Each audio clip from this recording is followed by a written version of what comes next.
I am in recovery and I am clean and sober. And someone called me straight edge. And I was like, no, that doesn't really sit right. This is not an interview. There is no format. This is simply a conversation about life. And then so obviously at this time I was doing my straight edge thing when I didn't even know what straight edge was. We Hmm. had what in my high school we had like one straight edge kid, and um he had the little X on his the back of his hand and everything like Yeah. that. And he was a super, I mean, it was a Catholic school or whatever, but he was, I don't know. I couldn't tell what scenes were like. I just automatically assume, oh, he's some sort of skinhead or something like that. This is, and Hmm. I mean, I had no clue, and I didn't know that I was living this either. You know. Yeah. Um, See, I could have been friends with this kid. I didn't even know we were on the same thing. So Yeah, you were part of just by taking an action or choosing not to take an action, you found yourself possibly in another subculture that weren't even aware of. You had come to that conclusion on your own, but again, there's a group of people you could have connected with. mm, yeah, I never Hmm. once spoke to this kid. We had classes and stuff together too. I never spoke to him. That's a shame. Yeah. Did you know at the time what straight edge meant? No, I didn't know the term. I only once I discovered it, and then I thought about this kid actually, and then I was like, oh, that kid was straight edge. I'm thinking, you see people and they're just like this. You like, oh, they worship the devil, or they're like, there's a fear that goes along because he's so different. Hmm. And so I, I had no clue about what any of that was, and I didn't know for myself. It was just the way that I was living. Yeah. And that's something that you have stuck with? My whole life. I didn't even Huh. think. The thing is I didn't really consciously even think about it until. I mean, I'm sure if I look back at my life and people who were in my life, there probably was a subconscious decision, but it didn't become active until I started going to raves because Right. those things were so much in the it was so much in the forefront that you would be getting offered things or to be sold things and stuff like that. And then there was like kind of a talk where I remember we were standing in line, for instance, one night going into this place in Baltimore, and they were a bunch of other people were laughing at the people in the line because it was like kind of an all ages event, but if you were I guess 21, you could bring beer in there and the bar would hold it for you, and then you could come and get it, but you know what I mean, but they didn't sell Hmm. it. And Hmm. so I remember like people laughing at the people coming in with beer, like you don't belong here, you know what I mean? And so when I would see things like this, that's when I started to realize, oh wow, you know what? I realized I've never even been drunk. I've never been high. Like, I didn't think about it. And so it wasn't until those kinds of things started happening that it became a conscious decision. Yeah, because I was gonna ask, like, when did you go from just not doing it to actually accepting the label and like now you have it on your Instagram Mhm. profile, which I the SXE before I knew what straight edge was, I was like sexy, like that's a odd. way to, but so at what point did you decide to actually accept and take on that moniker of straight edge? Um, I felt like it was an easy way to just put it out there so that someone would know beforehand, you know. And I actually wonder about it a little bit if there's some special thing that would make me completely straight edge because I didn't listen to the music. I was never into that kind of hardcore music, so I don't know if that's a fundamental part of being straight edge. So in a way, I'm still like trying to figure it out, and no one's confronted me and been like, "Dude, you're not straight edge because clearly you wore this blue shirt and we don't wear blue." You know what I mean? So I've never Yeah, experienced. So no one's ever come to me that is in that scene and said to me, "You're not straight edge." But I feel like it's a good descriptor, and so and almost everyone knows what it means. yeah, Yeah. yes. And I So think especially in that scene, it's one of the few, well, I don't know, one of the few, but it's a subculture where it's not centered around the music or aesthetic or um, I guess like more consumerist, or it's about your consumption or lack thereof, but it's about lifestyle mhm. rather than yeah what books you read or what music you listen to. So I think in straight edge, by being, you know, by not consuming drugs or alcohol and by being vegan, you've kind of checked two big fundamental boxes, and like, okay, yeah, you don't listen to the music, but at the core you their live the belief, especially being vegan. That's a big part of, from what I from what I know, the straight edge scene Yeah. as well. Yeah, I mean, and see,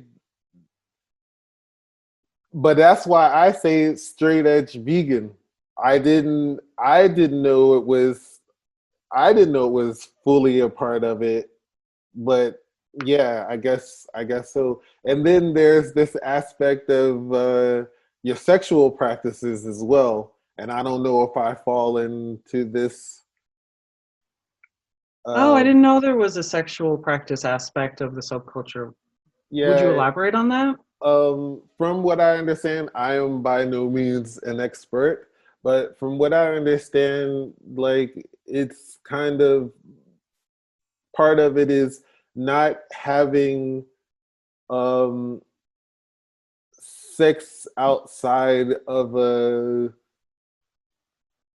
committed or ongoing relationship or something. I think, or there's something like this.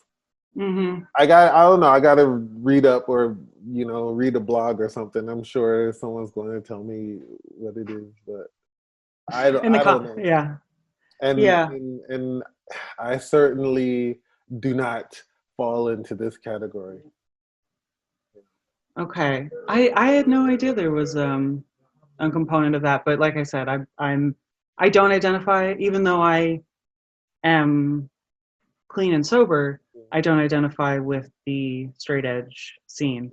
And but I think, like with both, saying you're clean and sober and saying you're straight edge comes with very different Yes, connotations. yes. And actually, now that you say that, I think this was another reason that did do this because, or say it like this, because I think if I tell people that I don't drink and I don't do any drugs without saying that I'm straight edge, because I mean, obviously you can be clean and sober and straight edge, but I think if you don't say that you're straight edge, people might assume that you're in recovery or, you know, something like Right. that.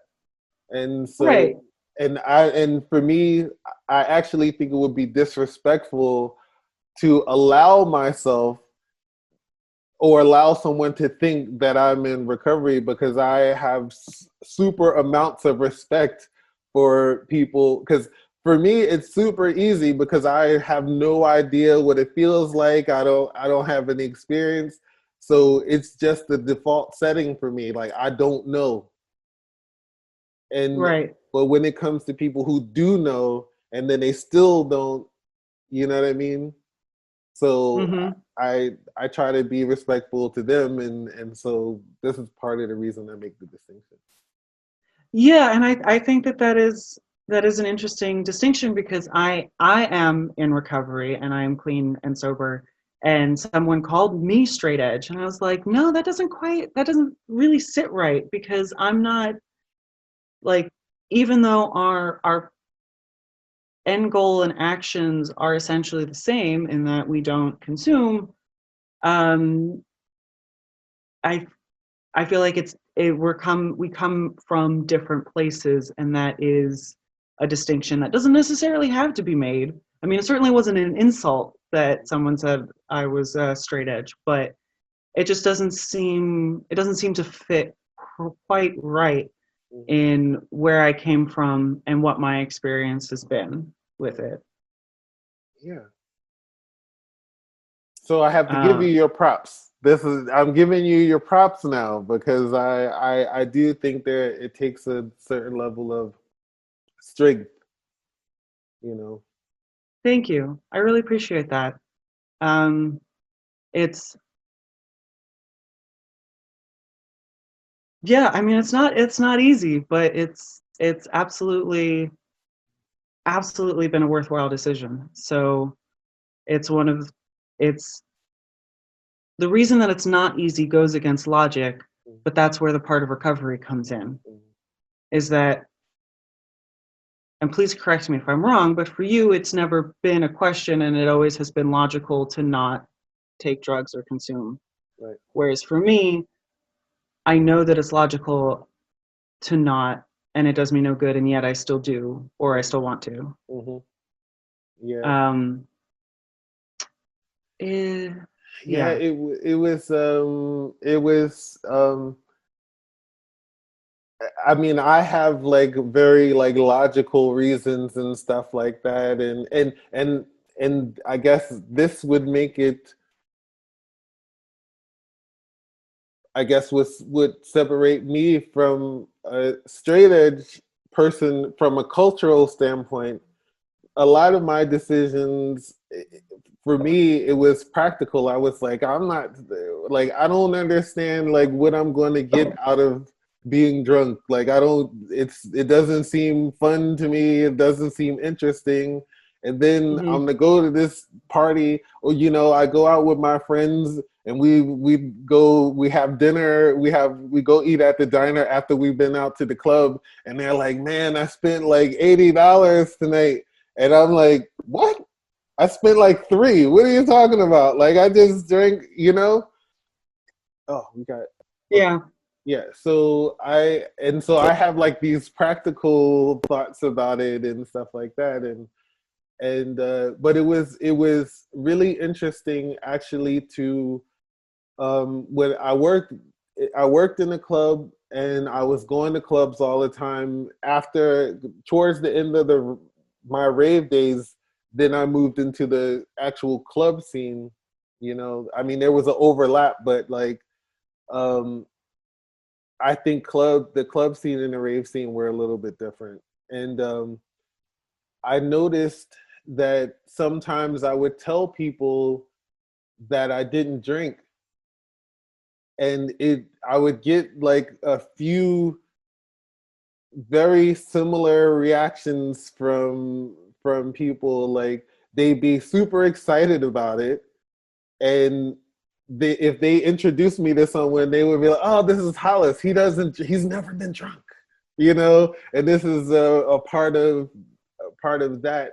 And then the reaction that I prefer is they're like, oh, that's cool, and then we just go yeah, about our lives, however that will be. But then there was another reaction that I would get, where someone would just want to try to get me to drink. Ah, okay. Yeah. Because you never had, Yes. or because it was. Mm-hmm. Yeah. Oh, come on, just really nothing. One, you have a look. Did you taste it? You want to taste it? Like, however, and try to, you know, Yeah. and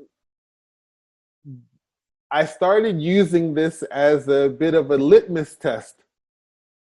And if someone did this, I would give someone one chance to do it. But if they did it more than once, I would be pretty sure this would be a person. Are we still connected? Yeah. It says your connection is unstable. Oh, your Wi-Fi, Yeah. yeah, Mm, Wi-Fi's acting up. okay. Let me see. There's nothing I can do. While you take a, I'm just gonna open my curtains because it's getting a little dark in here. Okay. Give me a second.